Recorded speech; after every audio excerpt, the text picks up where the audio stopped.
நாங்க போன ஒடிசா டூர்ல Indian Institute of Management Sambalpur கூட்டு போயிருந்தாங்க. நாங்கள் வந்து சென்னையிலேருந்து ஒரு டீம் ஒன்று வந்திருக்கோம்.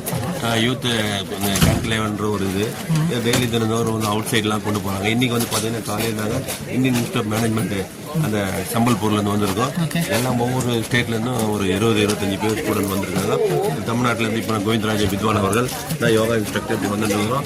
ஒரு நல்ல தெரிஞ்ச யூனிவர்சிட்டி உள்ள நுழைய போகிறோம். அது போயிட்டு பிறகு அதை அப்புறமா பண்ணி நம்ம கண்டினியூ சொல்லலாம். ஓகே.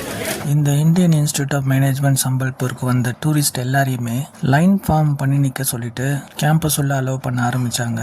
கேம்பஸ் உள்ள என்டர் ஆனதும் மிகப்பெரிய பரப்பளவுல இந்த சரௌண்டிங்ஸ் இந்த காலேஜ் இருந்தது. ஒடிசா மாநிலத்திலேயே இந்த இந்தியன் இன்ஸ்டியூட் ஆஃப் மேனேஜ்மெண்ட் தான் ரொம்ப முக்கியமான காலேஜ். அதே மாதிரி பிரதமர் மோடியால திறந்து வைக்கப்பட்டது இந்த காலேஜ். இந்த இந்தியன் இன்ஸ்டியூட்ல இல்லாத ஃபெசிலிட்டியே இல்லைன்னு சொல்லலாம். அந்த அளவுக்கு class rooms, staff rooms, students stay பண்ணி படிக்கிறதுக்கு ஹாஸ்டல்ஸ், அங்க ஃபுட் ப்ரொவைட் பண்றாங்க. நீங்க சேஃபா படிச்சுட்டு வெளியில வரலாம். அதே மாதிரி அங்க இருக்கிற ஸ்டாஃப்ஸுமே ஃப்ரெண்ட்லியா இருக்காங்க. ஸோ ஒன் டே விசிட் பண்ண எங்களுக்கு அவங்க வந்து டீ அண்ட் ஸ்நாக்ஸ் அரேஞ்ச் பண்ணியிருந்தாங்க காலையில.